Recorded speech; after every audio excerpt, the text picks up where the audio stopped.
If I known there was anybody in there, do you think I'd be fool enough to come over here and...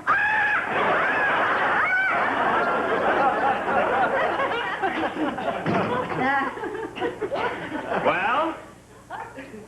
Oh, when he gives me saxophone lessons, he turns the music. 1, 2.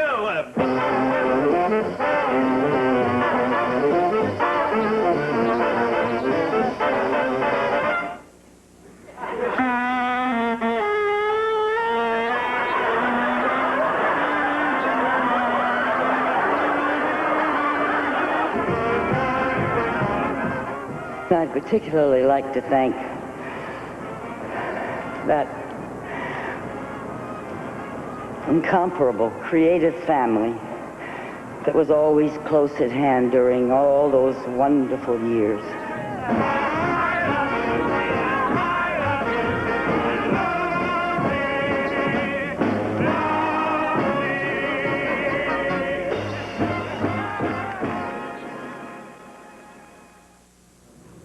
Lucy, always on television, always in our hearts. That's our report on World News Tonight. I'm Peter Jennings. We'll see you tomorrow.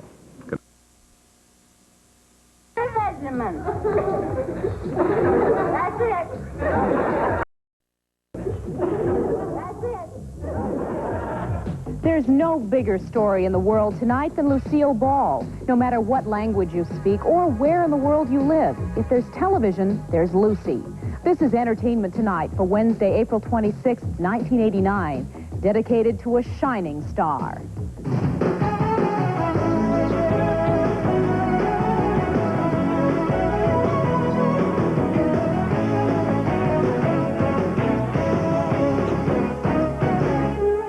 Hello, everyone. I'm John Tesh. And I'm Mary Hart. This is one of those stories where words just seem to get in the way or even catch in your throat. The world is mourning Lucy. Lucille Ball was an original, a clown without peer, an American classic. Whatever the medium, and she did it all. Lucy took pride in the fact that she entertained generation after generation of audiences. Her slapstick was enjoyed by viewers worldwide. The antics of the mischievous redhead in no time transformed Lucy into a TV superstar. I had no idea singing was this tough. You bet. It took years of practice to get my voice where it is today. It's hard to think of an entertainer more beloved than this woman, who it seemed only had to step on stage to bring a smile into our lives. Lucille Ball was in show business for more than 60 of her 77 years. She appeared in 74 movies and literally hundreds of television shows. The TV show that the world loves still went on the air in 1951, I Love Lucy. We're going to show you many of the classic scenes, beginning with the episode with guest star William Holden, that Lucy is said to have liked the best.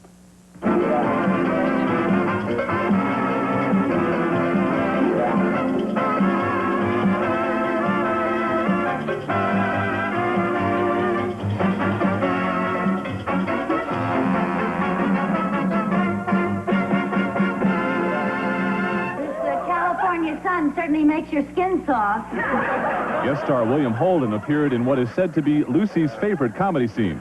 Ricky, do you know yet who your co-star will be? 5 very beautiful women. What do you think about that?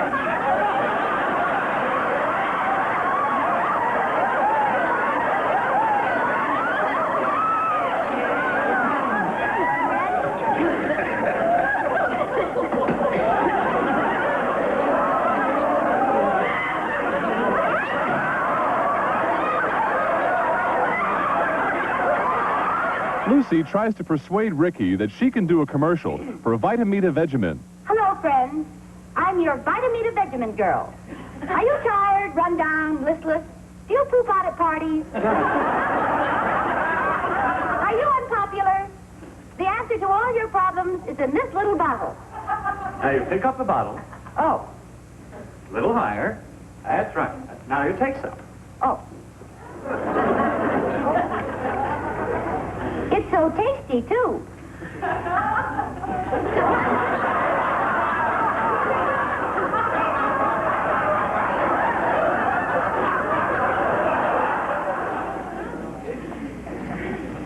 George?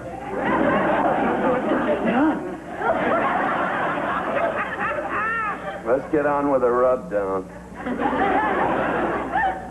Hurry it up. Got all day. Actor John Wayne made a guest appearance in this episode where Lucy gets caught in the Duke's dressing room.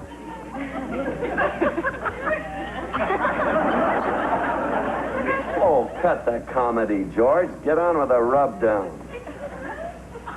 The robe, George.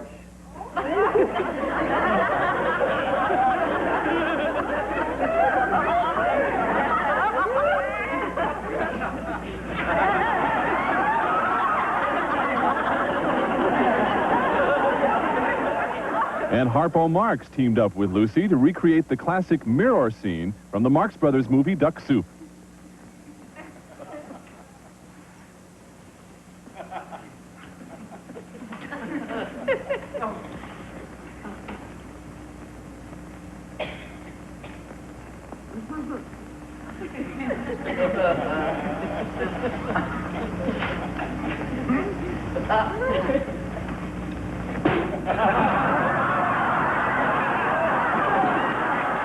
Well, this is easier. Yeah, we can handle it, okay? In what may be the most memorable I Love Lucy scene ever, Lucy and Ethel switch roles with their husbands and go to work at Kramer's Candy Kitchens with hilarious results. Listen. I think we're fighting a losing game.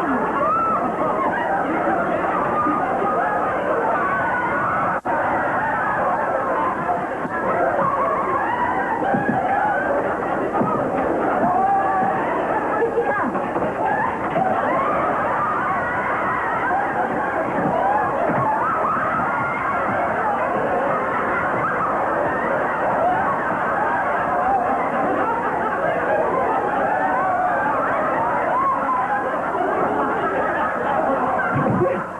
Fine, you're doing splendidly. Speed it up,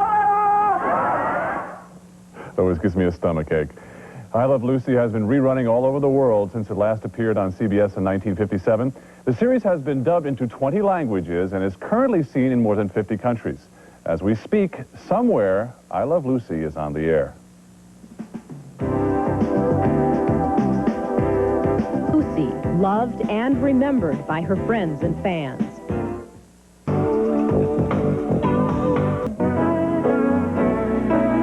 In 1951, we liked Ike, but we loved Lucy. Lucy owned the television airwaves. She brought the humor of everyday living into living rooms everywhere and gave it to us like a personal gift. The Lucy Ricardo Show. Da-da-da-da-da-da. Of course, it wasn't the Lucy Ricardo show, it was I Love Lucy. And today, almost 40 years after Lucille Ball and Desi Arnaz began the series, it remains in the hearts of millions of viewers around the world. The idea for the series began in the 40s when CBS decided to take Lucy's popular radio show to television. She and Desi had to convince the network that audiences would accept them on the screen for what they were in real life, husband and wife. They quickly became America's favorite couple. At its peak, the show was unbeatable. The 1953 episode featuring Little Ricky's birth surpassed the ratings of the Eisenhower inauguration. The identification that we picked up immediately with audiences all over the world, we found out. They didn't have to understand the language to understand the predicament and the way I got in and the way I got out. And domestic situations are very easily identified all over the world. What's the matter? I stopped by the bank on the way home, and they show me this. What's that? Your check to the beauty parlor. I write a check to the beauty parlor every month. Yes, I know that. But they don't always have a little note in the back like this one. Dear teller, be a lamb and don't put this through till next month. Lucy's shenanigans and harebrained schemes always made us laugh. Well, I suppose we could just drive up and down the streets and hunt movie stars. I Love Lucy earned an impressive 5 Emmy Awards and ran on CBS from 1951 through 57. In 1954, Ed Sullivan's Toast of the Town spent one entire program saluting the phenomenal success of I Love Lucy. Every show they've ever shaped or designed, they've had you in mind. In 1957, the couple purchased their old stomping grounds, RKO Studios, and turned it into their own studio. But while Desi Lou thrived, their marriage was coming to an end. Lucy and Desi divorced in 1960, but she never stopped working. In 1962, she was back with The Lucy Show, and in 1968, she was going strong with Here's Lucy, with daughter Lucy Arnaz and son Desi Jr. co-starring. And in 1986, it was Life with Lucy. She also portrayed a homeless woman in the made-for-TV movie Stone Pillow. But it's Lucille Ball, the comedienne, we remember most. To many of us, she was the best of all time. My baby and me.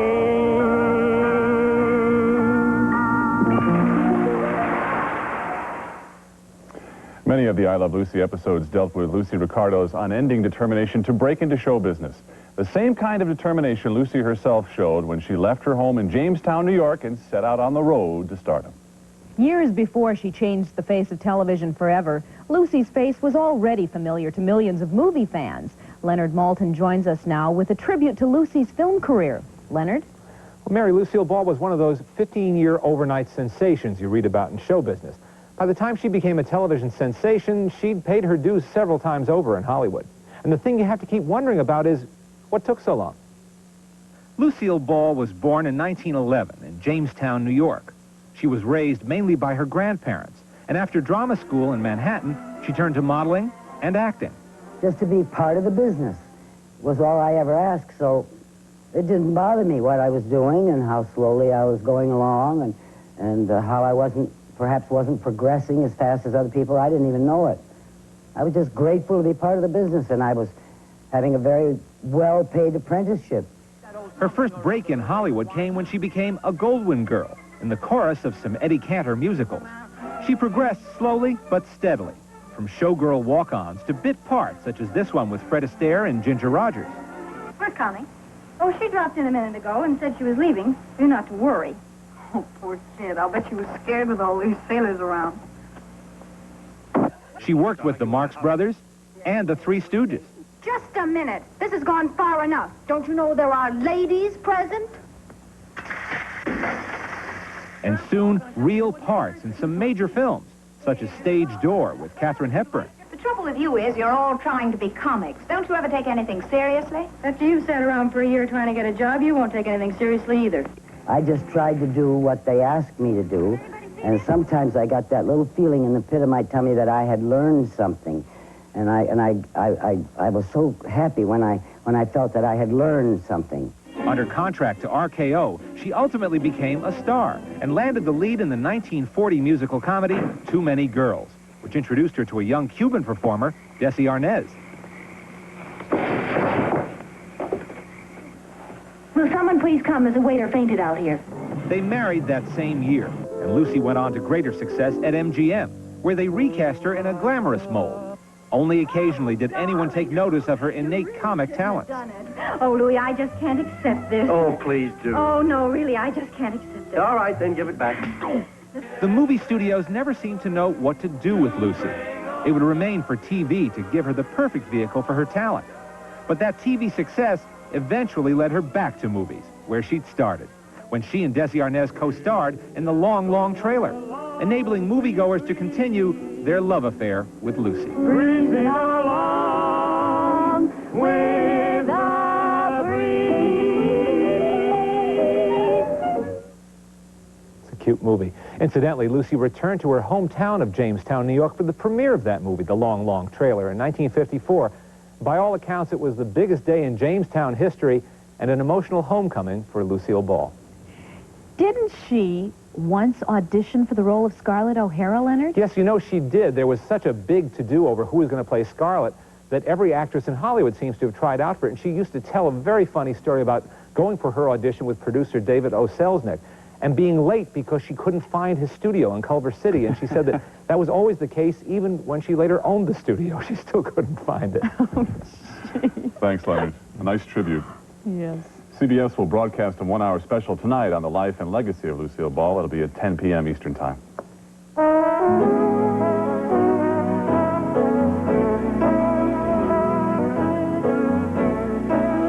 heart attack which claimed Lucille Ball's life came unexpectedly. She'd been recovering from emergency heart surgery performed 8 days ago, and her doctors were optimistic. But the news this morning was a personal loss for millions, and especially shocking in Hollywood. Lucy's condition took a sudden turn for the worse just when it seemed she was well on the road to recovery from high-risk open-heart surgery. Only a short distance away from her hospital room, well-wishers had set up a banner to cheer Lucy along. In New York, the Today Show's Jane Pauley and L.A. Law's Susan Rutan reacted to the news of Lucy's passing. It's a little like a death in the family, isn't it? I find it hard to believe that she's gone. She's an actress who I have stolen a lot from in my career, and my cat is named Lucy after her, so she will be missed. And as a wreath was put alongside Lucy's star on the Hollywood Walk of Fame, the entertainment community tried to come to terms with its loss. The thing that made her unique was the fact she never lost her femininity. She was always the consummate lady, regardless of what she did. And I think that's what made her comedy so much funnier. But I'm going to miss a great pal, and she certainly was always in my corner. Somebody told me, I didn't believe it. It's, you know, it's like she's always been here. She's always been around. She's always, and it's a loss. It truly is. And it's something that she was the first lady of comedy, and she always will be. And the condolences went far beyond Hollywood. President Bush in Los Angeles this morning on an anti-drug crusade was 20 minutes late to a breakfast meeting. The president put through a personal call to Lucy's husband, Gary Morton, to offer his condolences. If the rich and powerful loved Lucy, it was the common people who idolized her. Lucy embodied their dreams and aspirations and never forgot that she was one of them. The president of Lucy's International Fan Club stopped by her house this morning to offer condolences, while other fans found different ways to say, I love Lucy. She is one of a kind. I don't think we'll see in our lifetime another Lucille Ball. She did risky physical things. She didn't mind looking like a fool. And she was funny and charming and attractive at the same time. She made me laugh. And I think she made a lot of people laugh. I was not born when they started the shows, but I still watch them today. Everything she did was hilarious. I just love her. I miss her very much. I lost one of my best friends. Perhaps no fan will miss Lucy more than Michael Stern, who met her during the taping of a show. I was 12 years old at the time, and she kissed me, and she signed an autograph, and I can still remember it was on July 12th, 1973. Over the years, Stern developed a close relationship with Lucy, but no moment meant more to him than those spent screening old copies of I Love Lucy. Watching those shows with her that day was something I'll never forget. Watching Lucy. And she wouldn't really laugh at herself, but she would laugh at Vivian Vance and William Frawley and Desi Arnaz. And they're all together now. Lucy was to have returned to Jamestown next month to receive an honorary degree. The degree will be awarded posthumously, and a collection of memorabilia will be on display. And when we return, the public life of this vibrant star.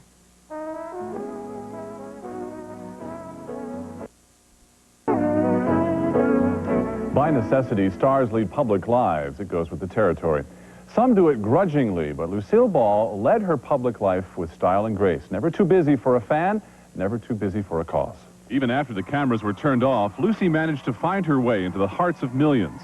She seemed to be all things to all people. She was a woman of charity, lending her name and support to worthwhile causes. She was a loving wife, married to Gary Morton, who was almost always at her side for the past 28 years. She was a supportive mother to 2 children, including Lucy Arnaz, who accepted an honor for her hospitalized mother 2 nights ago. But most of all, she was a comedic legend who received some of the industry's highest honors, from being one of TV Hall of Fame's first inductees. This night has got to top them all. To being honored by the Kennedy Center, to even receiving the Harvard Hasty Pudding Award. Never once missing a beat of her comedic timing. Lucy's last public appearance was at this year's Academy Awards. Fittingly, she was joined by her friend Bob Hope and greeted with a standing ovation. It was a night of vintage Lucy. You know, Mary, sitting here watching Lucy's life go by in a half an hour, I was struck by listening to the crew laugh at all the great moments. That's really what we've been left with, is the happiness. A lot of laughs with that ingenious comedic talent. And yet you think back and you look at what we've seen tonight and you realize she had such a panache, such a style, and such a grace and beauty. We're going to miss you, Lucy. Yeah. For more than half a century, she's made the world laugh. Now it's time to cry as we say goodbye. One last look at the most remarkable career in show business history. Be a clown, all the world loves a clown. Show 'em tricks, tell 'em jokes, and you'll only stop with top folks. Dress in huge baggy pants, and you'll ride the road to romance. A butcher or a baker, ladies never embrace. A barber for a ball would be a social disgrace. They all will come to call if you can fall on your face. Be a clown, be a clown, be a clown.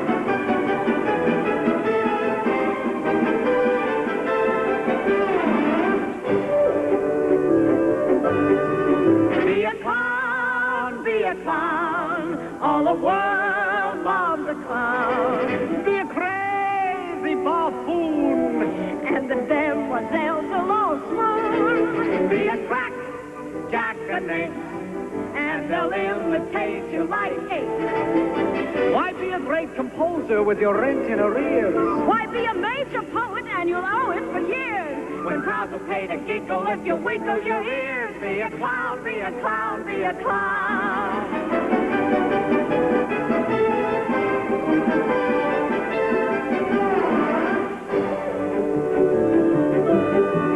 Be a clown, be a clown. All the world loves a clown. Be the poor, silly ass, and you'll always travel first class. Give 'em quips, give 'em fun, and they'll pay to say you're A1. If you become a farmer, you've the weather.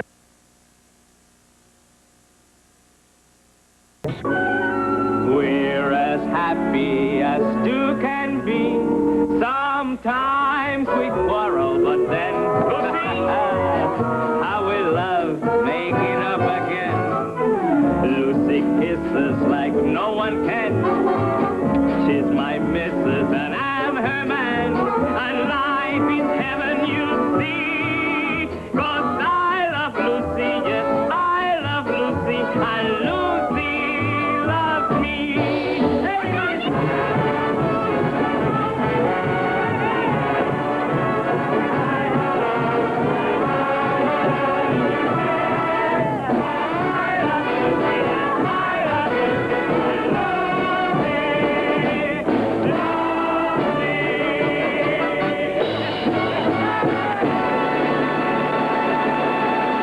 This is a CBS News special. Lucy. From New York, here is Dan Rather. Good evening. We lost a member of the family today, or maybe she was more like a good friend, the lady next door, Lucille Ball. We knew her so well. The face, the voice, that red hair. She'd been with us in our living rooms for so many years. But we're here tonight not to shed tears for this brilliant actress and comedian. Instead, we want to celebrate her life, talk to some of her many friends, help you remember how she made us laugh. And perhaps we'll laugh one more time at that favorite episode of I Love Lucy. Everybody has one. Maybe it was Lucy in the candy factory, or Lucy stomping grapes in a wine vat. Lucille Ball. She was called the Queen of Comedy and the First Lady of Television. But most of the world knew her simply as Lucy. And we all loved her. Charles Osgood remembers. Here she comes.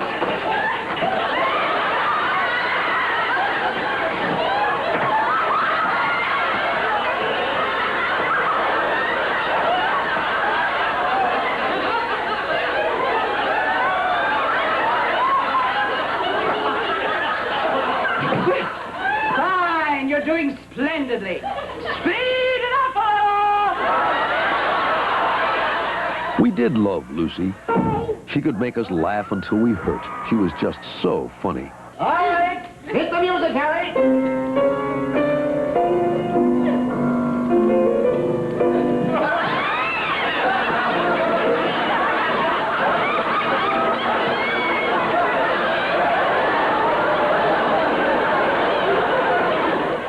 But there was more to Lucille Ball than comic instincts and timing. Like Charlie Chaplin, her funniness was art. And it came out of being like us, human and vulnerable. In here. Oh, here, help me. I'll help you. Come on.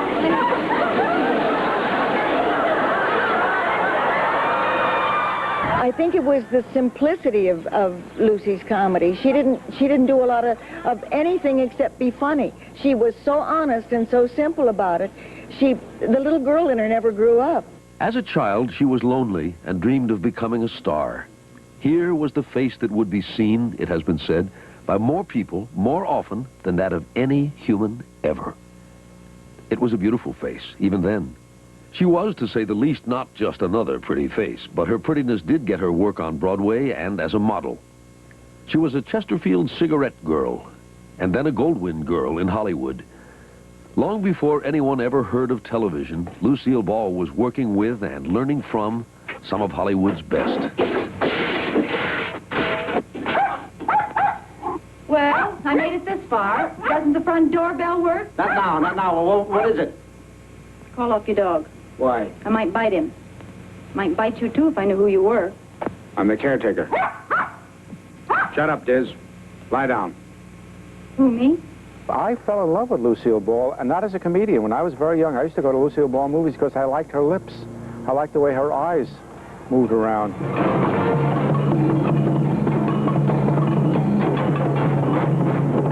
It was in one of the dozens of so-called B-movies she made in those days that Lucy met and fell in love with a Cuban band leader and bongo player named Desi Arnaz. Lucy was already a movie star now, entertaining the troops and touring with other stars on war bond drives and the like. She had her own CBS radio show. Arnaz had his band, and they were apart a lot. But Lucy wanted to have a baby, and when television came along, she insisted that unless she and Desi could work together, she wouldn't have anything to do with it. The network didn't think much of the idea, but Lucy insisted. They just didn't think that a Cuban band leader, they call him a bongo player, they just couldn't imagine with that accent how it would be regarded as an American couple. That's what they wanted, an American couple. And so, the most unlikely cast was assembled for television's most memorable situation comedy. Desi and Lucy were teamed with Vivian Vance and William Frawley as Fred and Ethel Mertz. And the rest, as they say, is history. Ricky, this is it. This is it! Let's go!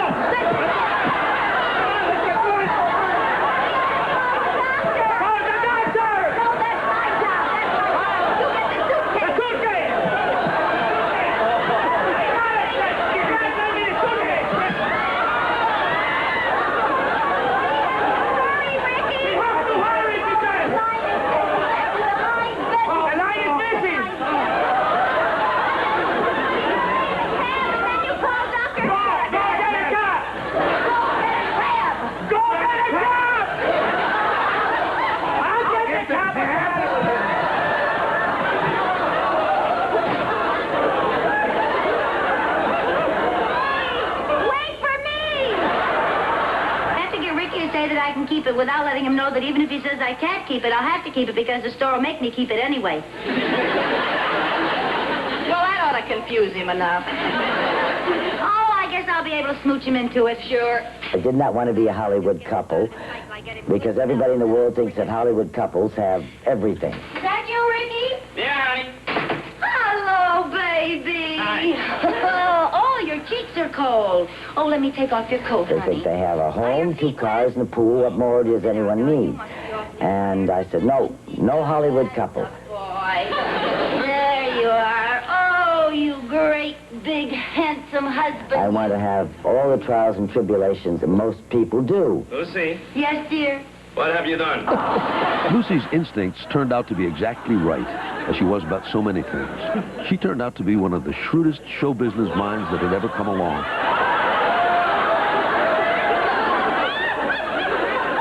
Lay people think that showbiz is all glamour and lots of fun, and all they see is that half hour of laughs.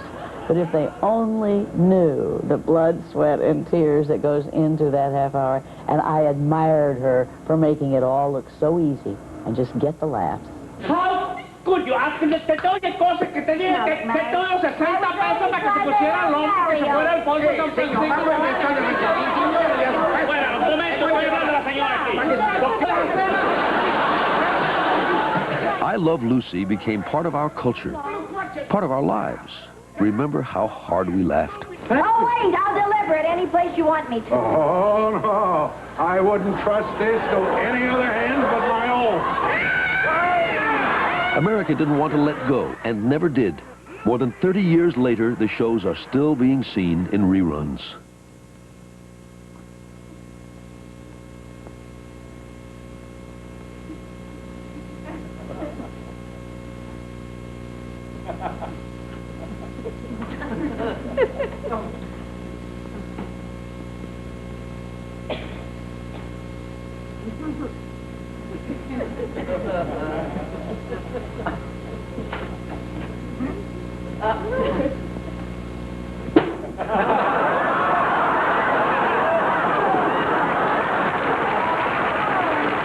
She was a cross or a combination of Gracie Allen and Harpo Marx.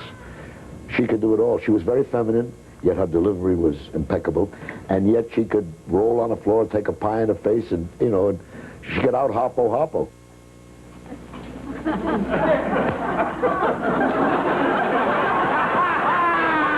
In real life, despite all their success, it wasn't all laughs for Lucy and Desi. After 2 stormy decades and 2 children, Lucy Arnaz and Desi Jr., they divorced in 1960. Lucy married Gary Morton, and they stayed married for 27 years. But to his dying day, Desi would only say how great a trooper Lucy was. You know, the one good thing about her, she never mind looking messed up or wet or with mud in her face. I mean, you know, most girls are always worrying about their hair and everything. You know, she never cared. You know, if he was funny and if he was good, fine. You know. I love Lucy and she loves me. I Love Lucy is something that only happens once in a lifetime. If you're lucky enough to have it happen at all.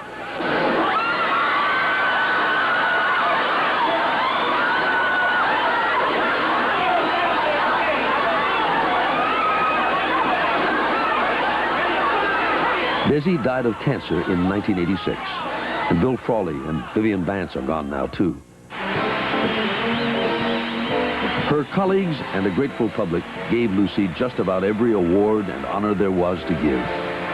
And she kept on giving in roles both comic and occasionally tragic, until just last year when she had a heart attack and finally decided enough is enough. Hey, Clara, there's a causative fire. I can take it. Never expected it to last this long. Why don't you work again? Because I can't top myself and because my friends have gone. Wouldn't be fair to try and top them, I guess.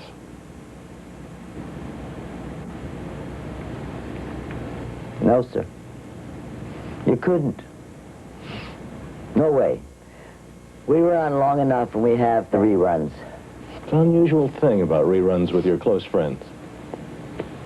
Yeah. It's like still having them around, isn't it? Almost. Not quite. What can you do? The guy knocks on your door and gives you back your pictures, you gotta leave. But there's one thing that's nice. Lucy is gone, but she'll always be with us. I love Lucy. Everybody loves Lucy. As a little girl, she had dreamed of becoming a star. And she was that, all right.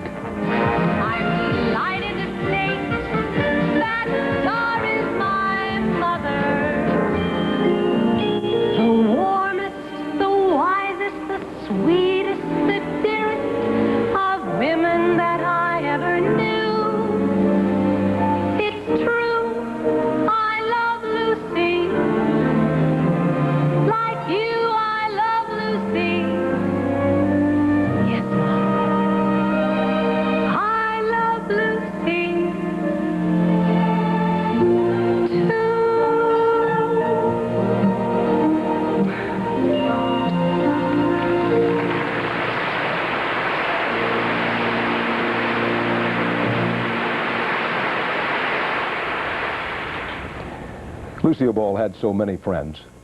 In just a moment, two of them will be joining us, Dick Van Dyke and Dinah Shore.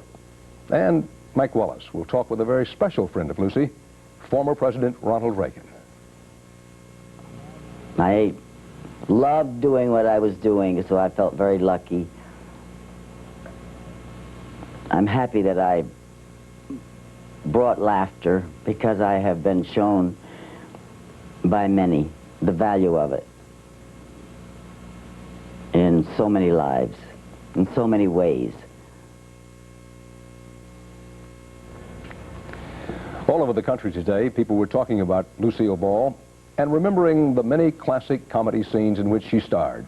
Every episode of I Love Lucy has been rerun more than 100 times. Somehow they never lose their appeal. What you're about to see now was one of Lucy's personal favorites and proof her comedy knew no language barrier.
Well, no wonder she loved it so. Lucille Ball won many awards for her work, including 4 Emmys. In 1986, she was one of 6 recipients of Kennedy Center honors. Lucy was praised by President Reagan and cited for her significant contributions to American culture through the performing arts. Mike Wallace talked to President Reagan late today about the Lucille Ball he knew.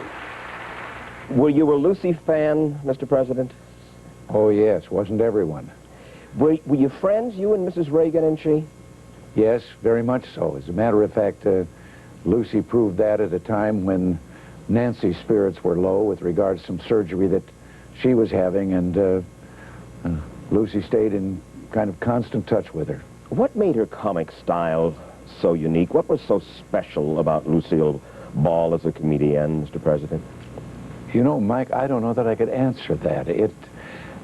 You just accepted it and reveled in it, but you didn't try to get down and analyze what she could do. But it just was peculiarly hers and her way. I don't know of anyone you could compare her to. Do you think that Lucy will be an historic figure in entertainment, or will time make her simply part of the passing parade? It's hard for me to believe that with the recapping and the television films and so forth now, and the harking back, it's hard for me to believe that she could be forgotten or just passed over. She, as you know, there have been, and with this tragedy and all the flashbacks of and excerpts from some of the shows that she did, and as I say, I don't know of anyone that was better known than she was. So she will be, in your estimation, an historic show business American figure? Well, I think so, but I know she will as far as I'm concerned. It's sad to lose her. Yes, it is. Very sad. But it's hard to think of sadness and Lucille Ball at the same time, in the same breath. Yes, I think the sadness is for ourselves. We'll miss her. But on the other hand, Mike, I've been raised to believe that our beloved Lucy is in a better place now. And she'll be there again to greet us when someday we join her. She's gone through a door to a world that's been promised us. Thank you very much for sitting down with us, Mr. President. Mike Wallace with Ronald Reagan. Lucille Ball was one of the great physical comedians, man or woman, of all time. Pratfalls, pantomime, you name it, she could do it. And she did it with the best of them, like Danny Kaye.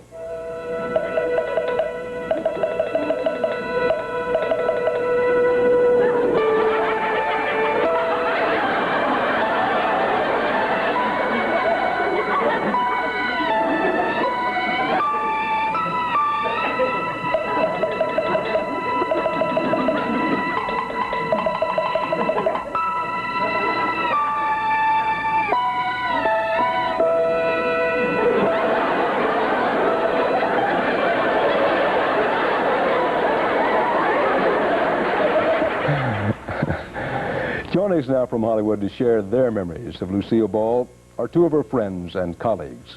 Actress and singer Dinah Shore knew Lucy well and was once a guest star on her show, Here's Lucy. And actor and comedian Dick Van Dyke was a big fan of Lucille Ball's brand of physical comedy. He compared her today to Charlie Chaplin. Thank you both for being with us tonight. What did you mean, Dick Van Dyke, when you compared her to Charlie Chaplin and someone earlier compared her to Harpo Marx? Well, she was a combination of the two, but I think it's funny. I think she was, Dan, one of the last of the great physical comedians, mimes, and strangely enough, she was the first great female physical comedian. And I'm not ashamed to say that I stole liberally from her. Well, could you give us an example of what sort of thing that you stole from her? Something like we saw in the sushi restaurant there? Yes, yeah, the physical comedy, I think she kind of paved the way for people like me to do that kind of comedy on sitcoms. I came right after her. As a matter of fact, we shot in the Desilu Studios, owned by she and Desi, and that was the first time I ever met her. And the first time I met her, she walked on the stage and said, "I love your work." And I don't think that she realized that those 4 words coming from her could change a person's life, but they did mine. But Dinah Shore, you appeared on her show, she appeared on yours. You also, if I got this story straight, you played golf with her once? Hard to imagine. Once. Once. And only once. I think they'll never forgive us at that particular country club because Lucy had never played golf, and it was early on in my golf career. And I think it was about the 4th hole, and we decided we were going to have girl talk. And we stood about, 12 feet from the front of the green with 4 gentlemen waiting behind us to play through. And we began, she said, "You didn't." And I said, "Well, I didn't know, but she did." And she said, "She didn't." And we went into this whole conversation and with all the gestures. And I thought these men were going to have collective coronaries at the moment. But that was the last time Lucy ever played golf with me, and vice versa. Was she off screen as she was on screen? No. Lucy was dead straight on. When you talked to Lucy, she gave you a straight answer, or if she wasn't particularly, she didn't tiptoe around things. I galloped through the tulips from time to time to avoid saying something directly, and Lucy would come right out and say it. She would ask you a very direct question, and Lucy could make you laugh, but life was a serious business for her. Don't you think so, Dick? Oh, yes. And when I did her show and she did mine, I'm used to live television, and if we made a mistake, we could gloss over it. The scenery fell down, we'd dance around it. But Lucy was used to having things exactly the way they should be, and if you did your homework, then you'd get along fine with Lucy. I remember one time we had Chuck Norris on the show, and he told us exactly where we were supposed to stand. This is before he was a big star. And he was teaching us the art of self-defense. It's when he was very much into karate, as I'm sure he still is. And Lucy placed her foot, her legs came up to her shoulders, I believe, and she placed one foot in her ballet shoes with the long tights on. We both had on the tights and the ballet shoes, and we're doing these exercises that he told us to do. And she said, "You want me to put my foot here?" And he said, "Yes." She put her foot there, and she said, "And you give me your hand." He gave her his hand, and she flipped him over her head. You never saw a more startled Chuck Norris in your life. But then she did all the other karate gestures. Now, where she learned it, oh, she said, "I never did it before in my life." It's this may ruin Chuck Norris's reputation forever. Dick Van Dyke, when you performed with her in the mid-'70s. Yes. And as I once heard you tell the story, I think, she at least appeared to be nervous. Did you think she was actually nervous? Well, we had a little song and dance number to do together, and I was very nervous about it. You know, working with legends does that to you. And she came up to me backstage and grabbed me, and I realized she was trembling. And she said, "When we get out there, hang on to me and don't let go." And I was so surprised that she was nervous, and I thought, this great performer is depending on me. But I lost my nervousness and said, I'm not going to let her down. And she did hang on to me all through that number. But to this day, Dan, if I know anything, I know that she did that for me. She put on an act, knowing that I was a mental case.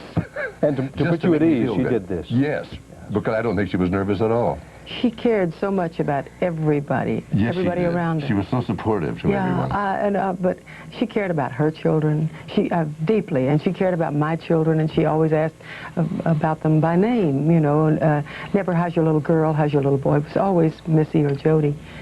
But Lucy was a very caring person with all that directness, and I remember little Lucy made her debut on our show. I believe it was her debut, and so did little Desi. Little Lucy is now taller than all of us, and beautiful.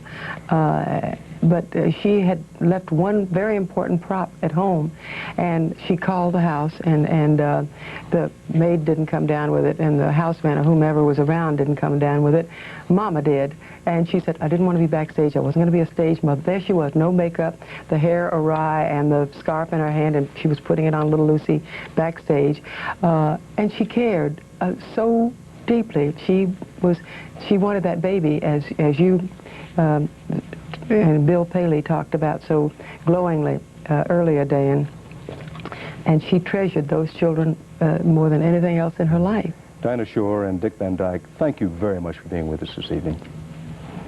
Coming up next, CBS founder and chairman William S. Paley, the man who brought Lucy to television 38 years ago, remembers how it almost didn't happen.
CBS News special, Lucy, continues. From New York, here again is Dan Rather. Hey, there weren't many bigger stars in Hollywood than Lucy in the 50s. How's this for primetime clout? In 1953, she signed a 2-year, no-cut, no-cancellation contract with CBS for $8,1953. But on the show, she was always playing the housewife, except for the time she went to a Hollywood restaurant to see the stars and William Holden turned the tables on her.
There, waiter, check, please. I'm not going to leave all this good food. I can't help it. Put it in a sack and take it with you.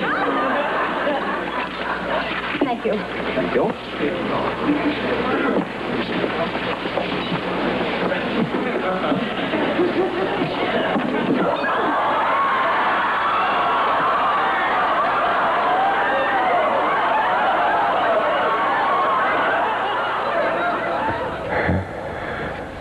Back in the 1940s, Lucy was a popular regular on radio. CBS founder and chairman William S. Paley figured she would be a hit on the new medium, television, and so it was that Lucy and husband Desi Arnaz went on to make TV history. This afternoon at his New York office, we spent a few moments with Mr. Paley, who read us a personal statement and then reminisced a bit. Lucy was beautiful, and she was lovable. She was a great entertainer and a great personality. What she meant to CBS and to broadcasting can hardly be expressed in words. She was simply in a class by herself. For my part, it was a privilege, a great privilege, just to know her. Lucy, you are the First Lady of CBS. We love you, and we will miss you always. You said she was in a class by herself. Yeah, she was. What put her in a class by herself? Well, first, she knew her to do comedy better than any woman I've ever known. She was really amazing that way, and she's damn attractive, more attractive than most women by far. And bright, good company. I just thought she was a very special person. Now, you wrote once that she agreed to move from radio to television, but only if her husband could be on the television program with her. Exactly, yeah. And I said to her, that's silly now. Last he was the head of a band, and she said she had to have a place for him in her show. Otherwise, she'd have to travel with him in this band all over the country, in which case she couldn't do the show. So I said, well, my God, you mean that? She said, I do mean that. I want to have a baby. That's the real story of it. And I can't have a baby if he's traveling around the country and I'm staying here with television. And I knew she was telling me the truth. She would have done it. She would have traveled with him all over the country. So I thought a few minutes and, okay, you're going to stay here and have your baby. So he gave him a small part. But before I knew it, he had a larger part and a larger part. And pretty soon he was almost as important as she was. And soon after that, he was producing the show and many other shows. He became one of the best comedy producers in Hollywood. A piece of real talent that never would have come to the surface if it hadn't been for her persistence. It's so easy to say, particularly when someone's on television for a while and may do well in the ratings, well, this person is going to go down in history. There's no doubt in your mind that while that fades with a lot of people, that there's going to be a place for Lucille Ball in the history of television. Right. Always. I think so, yes. She's the first female star, I think, that really rose to the top and became as important as she was. Getting command of that kind of circulation in those days meant great, great popularity and great love, too. A lot of other things that went with it. I found a long time ago that if you're successful in television, whether you're a comedian or a villain or whatever it was, had to do with your likability to a very large extent. It means an awful lot to people. And if you're very funny but they don't like you, it's going to be tough for you. And she had likability, great deal of likability. What you feel now in this country right now, because she died, tells you more than anything else. The whole country seems to be aroused by it. We're all so damn upset about it. I didn't see she was going to die, really. I didn't. I talked to her husband a couple of days before she died. He seemed quite optimistic about everything. So I sort of said, well, the poor thing is sick, but she's going to get over it, and pretty soon she'll be back on the air again. But that didn't happen. It was a crime. It was a great shock when it was announced that she died. William S. Paley. How was Lucy to work with? When we return, we'll meet two men who worked for her. One worked for Lucy, the actress. The other worked for Lucy, the studio owner. So stay with us. Oh, was I ever glad to see you. Madam, I'm afraid you've mistaken me for someone else. I'm Sam, the plumber. Yeah, I know. I need you. Are you free? Free? What man is ever free? I Love Lucy was seen on Monday nights. So many people were in front of television sets that stores in Chicago had to change the night they stayed open late because shoppers didn't shop on Monday night. They were watching Lucy in some kind of chaos, like the time she drank too much tonic without knowing it was loaded with alcohol. Yes, with Vitamin you can spoon your way to health. All you do is take a tablespoonful after every meal. Now you take some. Oh. It's so tasty, too.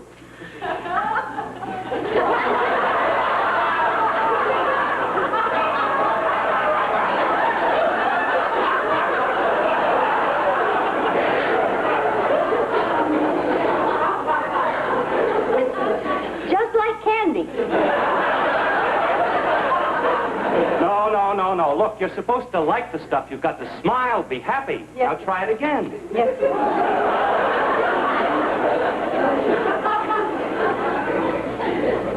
It's so tasty, too.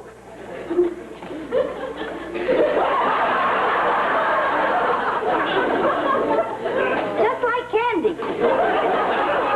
Nope, once more.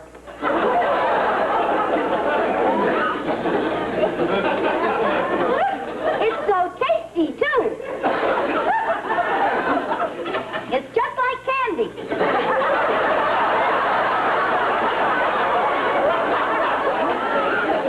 That's going to be fine. You just go ahead. Okay. So why don't you join the thousands of happy peppy people and get a great big bottle of Vitamita Vegemin tomorrow? That's Vitamita Vegemin. Oh, that's fine. Now you've got the feeling. Now I'd like to try it once more, only this time faster and brighter. You ready? Go. Hello, friends. I'm your Vitamita Vegemin girl. Are you tired, run down, listless? Do you poop out at parties? Are you unpopular? The answer to all your problems is in this little bottle.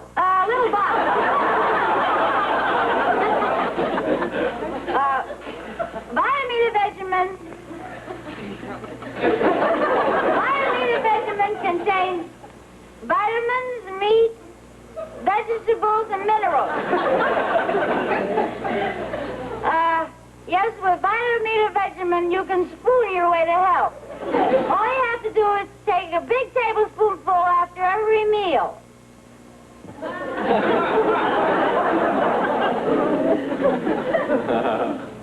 It's so tasty, too.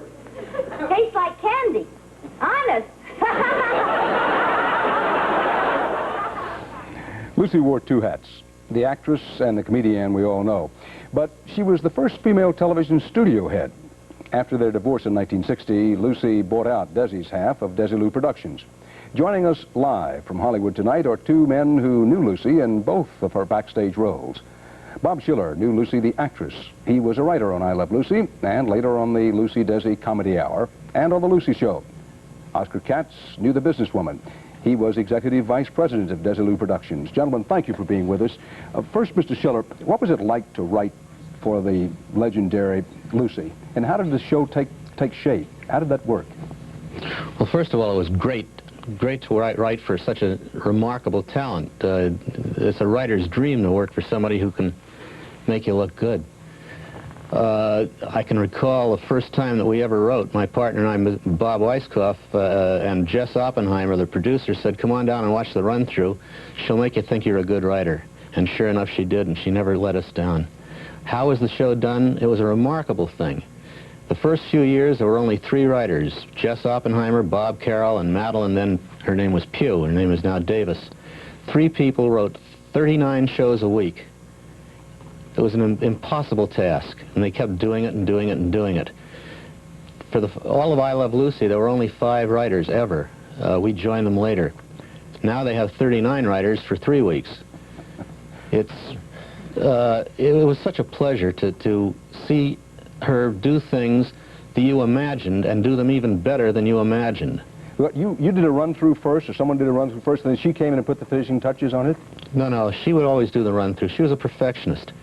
She was never would ad-lib. She always had to know exactly where she was going to be at every moment, and was there, and God help any actor who didn't follow her directions and was not there when they were supposed to be. And she was an absolute perfectionist, and she never did anything differently from the first time she did it, except that she would invent things as she went along. No ad-libbing, stick to the script, did it better than anybody in the world. A writer's dream. Mr. Katz, when she got to be head of the studio, first woman to head such a studio was, let's be candid, was she pretty much a figurehead or very much involved? No, she was very much involved. To back up a bit, I first met Lucy when she was doing a radio show called My Favorite Husband. And when television was picking up steam, CBS wanted her to move My Favorite Husband to television, but she wouldn't for the reasons that Mr. Paley specified before. And when she did move to television, it was obviously in a show with Desi. And Desi turned out on his own to be a comedy genius. In 1964, which was 4 years after Desi was gone, I was approached by Lucy to head the studio, and my task was to get them back into production. The only show that they owned was the Here's Lucy series. In that period, I can tell you this, that she was doing her own show weekly, and she was president of the studio. And she had a dressing room office on the lot, and she did both jobs like a true professional. Tell me about the roller skates, Mr. Katz. Wasn't there a scene with the roller skates where she took a wrist and pulled it off? There was one show that the writers wrote which ended up with her doing comedy on roller skates. And it turned out after the script was written that Lucy didn't know how to skate, let alone do comedy on roller skates.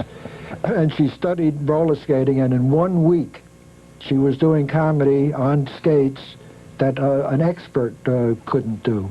Mr. Schiller, you mentioned that she was a perfectionist, but I get the sense here, here's a woman who can throw Chuck Norris over her shoulder. Here's a woman who can conquer comedy on roller skates in the space of a week. Was she a pretty good athlete? She must have been. She must have been. I never had arm wrestled her or anything like that, or had any boxing matches with her, but she was in very good shape. And she, by dint of her own willed herself to do these things. And there were certain things that she was afraid of. I can remember she was afraid once of an elephant. But she willed herself to act with the elephant. She outacted the elephant, of course. But she was just remarkable. I mean, there was nothing that she would not do. Gentlemen, thank you very much. Thank you. There was nothing that she would not do. In a moment, I'll look back at Lucy and some of her 77 years. So stay here with us.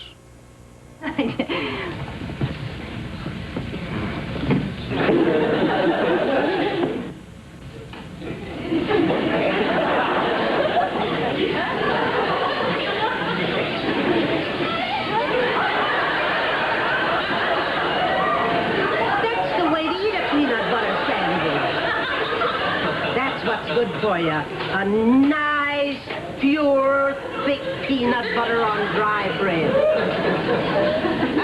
Good, huh? I'll make you another one.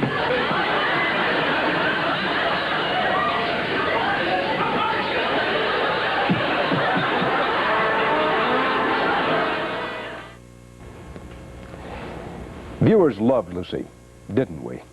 But she was enormously loved by her colleagues in show business, too. She was known as a good person, but a blunt one. An example of her directness. She was on stage with Bob Hope not too long ago when Hope noted that I Love Lucy is seen everywhere. Even perhaps in heaven, he said. Ever the businesswoman, Lucy shot back, well, they're not paying for them. That was Lucy. Lucy, thanks for the memory of the times we worked with Jack, the years that we go back, the way you'd smile, that pretty smile at me, then suddenly attack. Oh, thank you so much. I love Lucy and she loves me.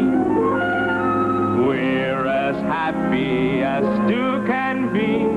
Sometimes we quarrel, but then how we love making up again. What do we do now? Oh, you're not in the right way. Oh, I'm not?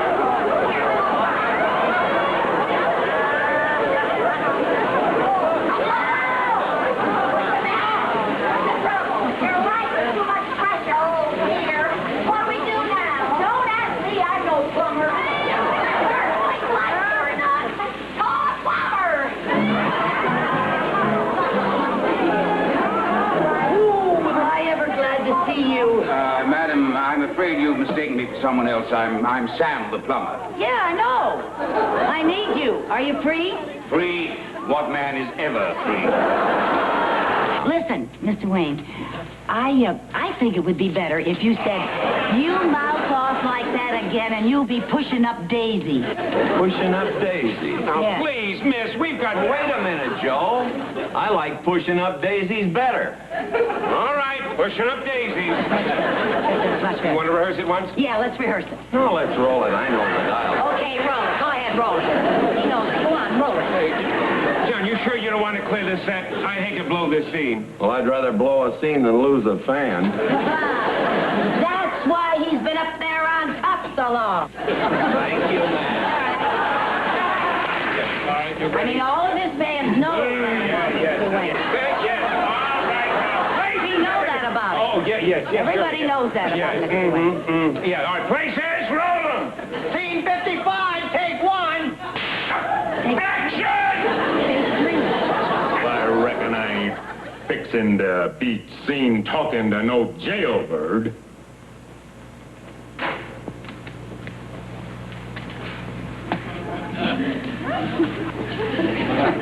You mouth off like that again, and you'll be pushing up Daisy. What?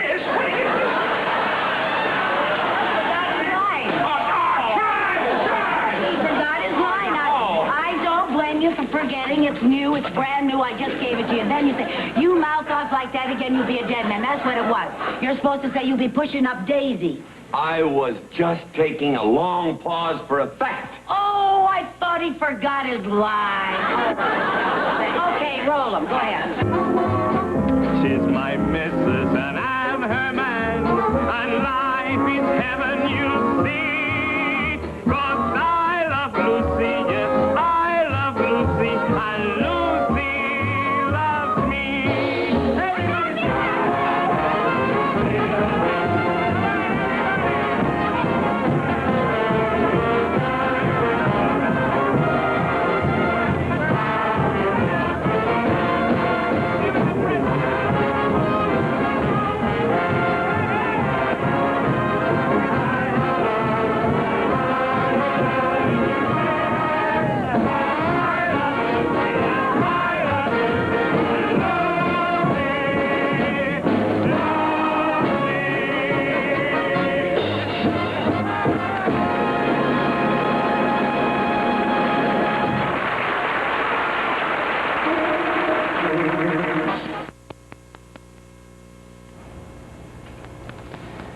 You know, only a few comedians stay funny for long.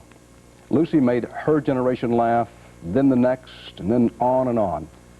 No telling when it would stop. Fact is, in what must be some kind of record, an I Love Lucy show has been on the air somewhere in America every day since 1951. That's an unbroken daily run of more than 30 years. Why the enormous popularity? Well, perhaps Lucy herself had the answer when she said, and I quote, "There is so much change in the world today, and so little we can hang on to, that our show is safe and seems permanent." They say that the essence of youth is believing things last forever. Maybe that's why we thought Lucy would. Come to think of it, in a way, she just may. For CBS News, Dan Rather. Good night. I love Lucy and she loves me. We're as happy as two can be. Sometimes we quarrel, but then Lucy, how we love making up again. Lucy kisses like no one can. She's my missus and I'm her man, and life is heaven, you see. 'Cause I love Lucy, yes, I love Lucy, and Lucy loves me.